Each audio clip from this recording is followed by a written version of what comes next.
Rightio, here in downtown New Zealand.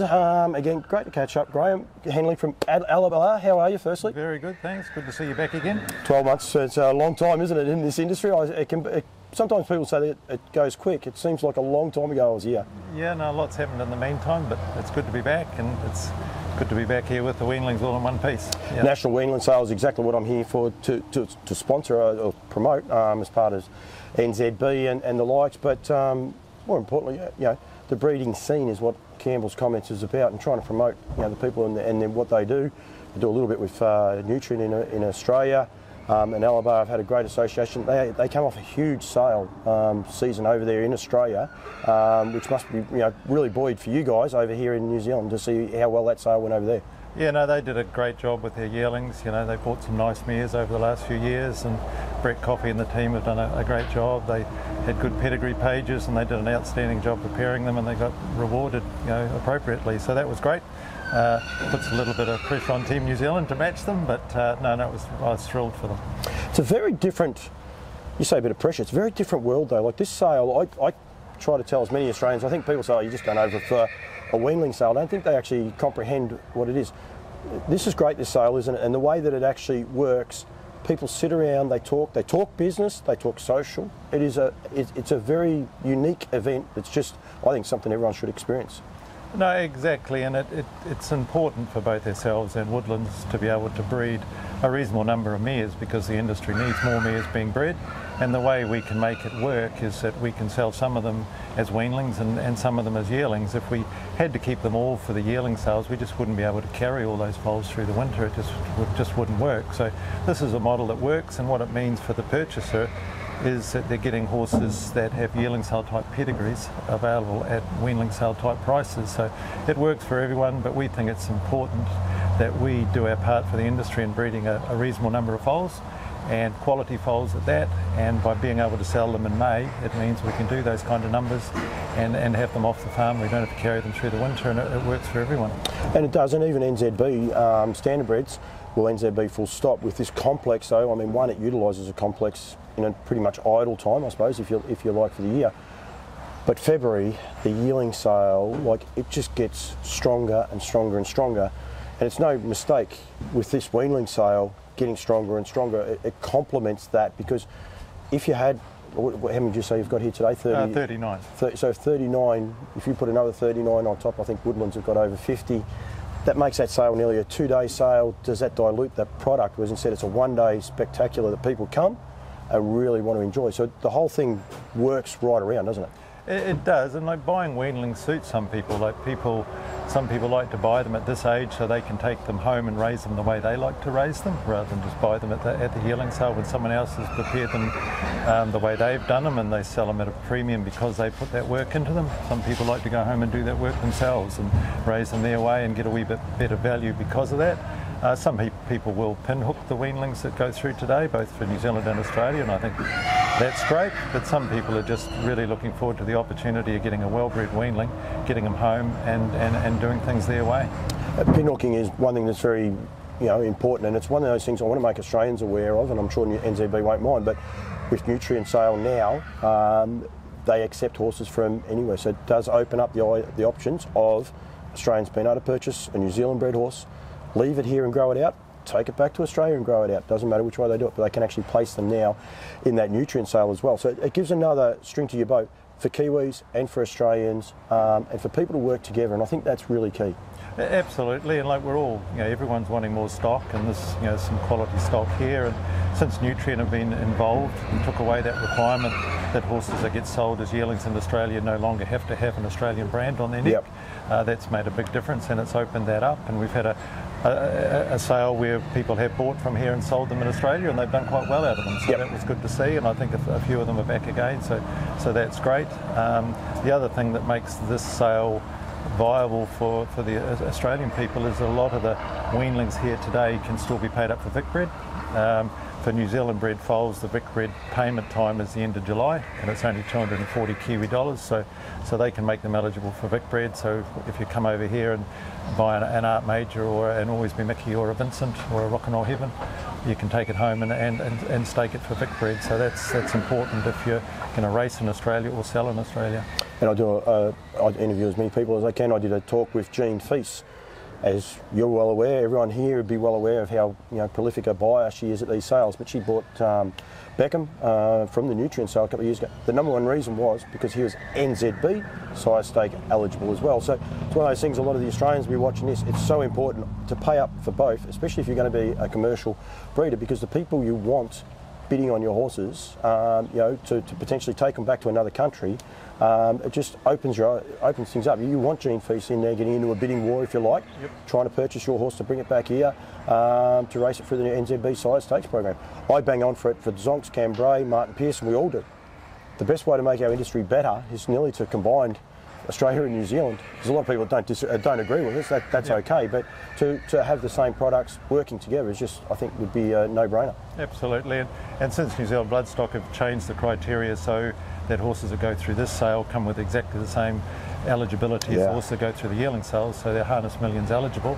So that's definitely made a difference to the sale. So if you buy a horse here, it's Harness Millions eligible. You take it home to Australia, you can make it eligible for the series over there. So it is really good, and it's a sale that's growing in stature. It's like a standalone event now, which is great, and that's testimony to the quality of the horses we put through here, and getting away from that mindset that a weanling sale is a secondary sale. It's not. It's just a sale of quality horses, just at a different stage of the horse's life. It is indeed, and I know that the opposition, but I do know them both. Like my hard copy, or hard copy as you Kiwis know him, and Copy That, both been purchased out of this sale. Relatively limited funds, I think $4,000 and $7,000. It's just sort of a no-brainer that people need to come here and have a look at them. And one of the things Andrew Grierson, I did an interview with him last night, he said the beauty of this weanling sale is because there are so many weanlings, if you're not sure on the size, you get the horse out of the box next door, or you go and compare the dates, you get them out, you stand them, you're like, oh no, he's okay. Like, it's a great way you can actually compare them when you come here on the grounds and be able to look at them side by side. Yeah, and like good horsemen can tell. Yeah. And that's, and a lot of good horsemen will be here today, and they can tell. And we sold Majestuoso through here for $6,000, and another one. And he's arguably the best trotter in Australia. So that's when you can buy a horse like that for $6,000. It's a great opportunity here. Yeah, I love that. I should have asked you before we went to I was thinking this is bad, but and I think that's, so you've rattled those three horses off. Yeah. Anyone would like to own a 10th share in any of those three horses, let alone what they paid for them. So you've got, what is that, $17,000, and you could have had My Hard Copy, Copy That, and Majestuoso, and a lot of fun. Yeah, no, exactly, and there'll be other horses that good here today. Yeah. Which one, I don't know, but they will be here, and and that's the joy of trying to pick them out. Now you guys are doing a live yearling parade, 3 o'clock New Zealand time. Well, not a live yearling parade. Well, it is live. You're going to have people here as well. These, I witnessed them last year for the first time. Classily run by both farms. You guys go over and watch the Woodlands one. You aren't parading horses here and against opposition to them. The guys at Woodlands, once they finish their parade, they come over here and they all watch yours. One, they're run so classily, but just to be able to showcase these horses off walking around, they're an essential part as well of this whole sales idea and complex, isn't it? Yeah, and to have a formal parade, you get more people out here looking at them, and the beauty of a parade is people will see a horse they hadn't otherwise picked out. So.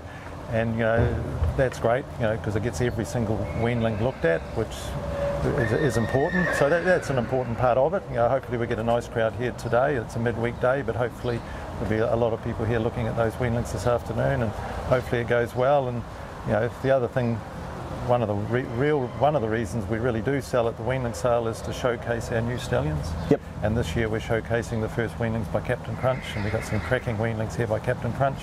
We've done that before with the likes of Always Be Mickey and Vincent, and showcased them here. And the first year we sold Always Be Mickey weanlings. We sold Montana Glory and Mickey Montana, two of the best Mickey fillies. Montana Glory was, one of the very best 2-year-old fillies in New Zealand. She went through here at the weanling sale. So hopefully we can do that again with Captain Crunch. They certainly look like the right types. Well, we'll ask you about him in a second, but last year it was Machete, Ultimate Machete. He had his first lot of weanlings that were on offer last year, I think, was it? Yeah, it was, and they were really nice types. And I was thrilled last year with the Machetes, because Barry Purdon bought one, Phil and Glennis Kennard bought one, Tony Herlihy bought one, and that means that progeny by that stallion are in top stables. And would they have bought them if they'd been at the yearling sales? Who knows? They might have got lost in the wash with all those really high quality yearlings, but we were just thrilled because they look good, and those weanlings have gone to good homes, good trainers, and they're going to get every chance. So as stallion owners, that's vital for us. Probably for you guys, selling a horse like you sold them last year as weanlings, they're only yearlings this year. So they're probably broken in and going along, but any person's got horses, it goes nice. Of course they go nice because you can't be rated against the clock or anything else like that with the new season. It's probably one of those little frustrating points of view that you've got your machetes and you want to get them out there and say, well, you just got to be patient. Yeah, and absolutely, and that's one thing people need to be aware of when they're looking at the pedigree pages at a weanling sale. They can say, it's the fourth foal of the mare. Yeah. But this foal's a weanling. It's also got a yearling, and it's also got a 2-year-old. So its oldest foal is a 3-year-old. Yep. So she really hasn't had much chance at all. So you really just got to keep that in mind that there might be the second, third, or fourth foal of the mare, but she's really still a very new mare because they're counting the weanling and counting the yearling. So one of the real good things that NZB do actually do is that they'll say it's a third foal or fourth foal, but they always say when there's a yearling. So effectively, two of them can't race. So it's not when you go to a yearling sale and you say, there's 3 foals and 2 of those could have been raced, or 3 previous foals. Yeah. This way you can have 2-year-olds really haven't even wound up either. Like they're not going to wind up until August time. So you can have that big gap of we're selling an Always Be Mickey filly out of Annie Morva tomorrow, and she's the dam of 4 foals, but in the catalogue shows she's had 2 to race. I know one to race and 1 to trial. But since the catalogue's come out, she's had Major Annie that's won a couple of times in Australia, gone 157, and she's got a Vincent 2-year-old that's raced in the Young Guns. So it's. So all of a sudden she's had 4 foals. Yeah, and a good 3-year-old filly and a good 2-year-old filly, and we're selling her. She's got no yearling, and this is her next foal. Yeah, absolutely. Right, we're back. Busy time. People are already here looking at them. Captain Crunch, the excitement level. I was actually out at Brecken Farms, and I was able to have a look at a couple of weanlings out in the paddock at their place yesterday as well. How's your excitement level with them? They look lovely types. A little bit different to Captain Treacherous and maybe down by the seaside, I suppose, in physique, but they look really nice types. Without fault, they're strong-bodied horses. Yeah. They're good movers. They're strong-bodied. In terms of colour and size, they vary a little bit, but they've all got that same strong body about them. And the ones we got in here are really nice. And I would possibly argue that the nicest weanling we got in terms of pedigree and physique is one of the Captain Crunches, lot 92, the one out of Princess Arts. Half sister or 3/4 sister to Alta Wise Guy, so it's a really nice type. We've got a really lovely filly from Amazing Dreams family, so I think they'll sell well. And Crunch is a horse that's been really well supported by breeders, so we kind of owe it to those breeders to come along here today and showcase that horse. People can see how nice they look, but hopefully they sell well, and those people have sort of got a wee bit of a fillip for their own weanlings going into next year's yearling sales. Thank you. And then they get a little bit buoyed by it. You've got 38. Lot 19, it's the one I want to highlight now. It's already stamped with my name on it. It's got a cracking C on the middle of its forehead. Yeah, no, it's a bit of a funny one. It actually belongs to my wife and my 2 sons. And it's a really nice, strong filly, but we were, like most breeders, we were hoping for a colt. And life's irony, it come out with a C on its head, but it was a filly, so it's a bit of a joke amongst the family. But to credit to the filly, she's done really well. She's strong. She's a good mover. She's a bossy thing in the paddock, which is sometimes a good thing. My son Ethan's helping us this year, and he's pretty excited about selling his first horse. It's his second horse. The only other one he sold, Montana Glory. So hopefully he kicks a goal again. He's having a bad time. Yeah. He's having a bad time. I do think though sometimes those marks, they do come back. You see them, they continually go through the race. And Apache Cat's a horse that comes to mind for me, that this unusually marked horse. I know they don't always work, but sometimes those little quirky little things, they can be all. Everyone looks for these. I've asked a lot of people, what do you look for in a horse, and everyone's answer is different. But sometimes a little stamp like that sometimes could be what it's after. Yeah, hopefully there's a few people here tomorrow looking for a filly with a C on its head, and we'll go to a good home. She deserves it. The 2-year-old out of the mare is quite a nice filly. It's another one that's a pedigree update that she just qualified recently in a good time for Bunty Hughes. So we're looking forward to it, and it's an important part of what we do. And while the sale's successful, we're happy, and we'll just keep supporting it. It won't hold you up because you do have some people waiting to look at horses. But do you enjoy it? Like, I think you do because I can see the expression on your face. But like, do you enjoy this side of the things? I do. Like, I've been involved for a long time, and it's a hard game when you've done 30 odd stud seasons in a row. But I enjoy it, selling the young horses. Like, we've got some young staff at Alabar, and as much as selling the young horses, I like to see the young staff sort of grow in their roles. And they're really excited about selling weanlings and yearlings and do a really good job. So I get a thrill out of selling the weanlings, but I also get a thrill out of watching those staff grow that are keen on doing it. And I think that's very, very important. It's something I know Australia have just recognised too. Harness Breeders Victoria, they've got some exchange programs with people being able to travel from Australia to New Zealand to see a different way of doing it. Actually, one of them's to come here and actually witness this weanling sale for young people to see what it is like, because it is such a different.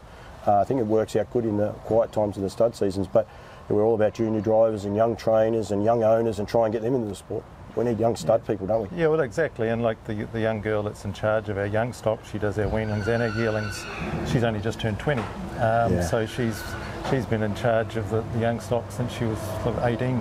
Yep. And she's a really good horse person, and you've either got a knack for preparing young horses or you don't. And it's great that she enjoys it and does a good job with it. And while they're enjoying it, and I'm seeing some growth in the staff and we're getting the results, we'll continue to do it. No, that's great, and it's good for the sport. And I think well done to you too, because I totally agree with those younger people coming through. We need them in all facets. The breeding game is such a hard game. It is a game of lows, lows, lows, occasional high, and then lows, lows, lows. It can continually seems to come around and kick you, but I think everyone enjoys it. We all love it, and it's great that you've got some young people coming in. I think it's very, very important. And to be honest, Woodlands Cross Road, same thing. Heaps of young kids there getting jobs at the right times too. So you need your governments to be aware of how many young people this does employ.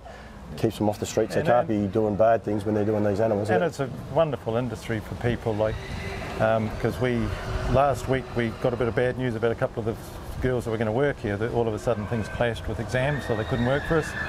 So I rang Nigel at Brecken Farms and said, "Oh mate, we're short." So they've lent us 2 of their staff for today. Yep. And I rang Keith at Haunui Farms and said, "Oh, can you help us?" And the 2 of his girls are here today as well. So they've given, it's a big standardbred farm and a big thoroughbred farm. They've given their own important staff a couple of days to come give us a hand. So that's one of the good things about the industry and the horse industry as a whole. We'll let you go. Very, very quickly though, how many staff do you have? This will wake a lot of Aussies up, I reckon. Today we got 13. Yeah. 14, I better count myself. You go with 13, and I think that's the greatest eye-opener that you see, that the amount of staff that you have, and it's really, really key. Got to let you go, because there was an interruption there. If anyone's wondering, I don't edit them, but I just had to, because Graham's showing some horses out the other side. So thank you very much. Well done. Good luck tomorrow, and good luck with your parade later on. Anyone wants to come, basically, you're open for inspections all day today, except for basically from 1:30 to about 4:30, I suppose, or 4 o'clock. Your sale will probably finish. We're here all today. We're all organised, ready to go. We already had a few lookers come in yesterday. We arrived yesterday at lunchtime, and we presented all the horses yesterday for a couple of people. But we're here right through. The parade itself's at 3 o'clock. Tomorrow the sale starts at midday, so it will be a reasonably hectic in the morning. So if anyone can get out today and get a bit of a head start on things, it will be worth it. It's one of the things I bang on about yearling sales. Get there the day before. These guys have been washed and walked off and getting dried. You get to see them in such a different light. Graham, thank you very much. Well done. Thank you. Cheers. Thanks, mate.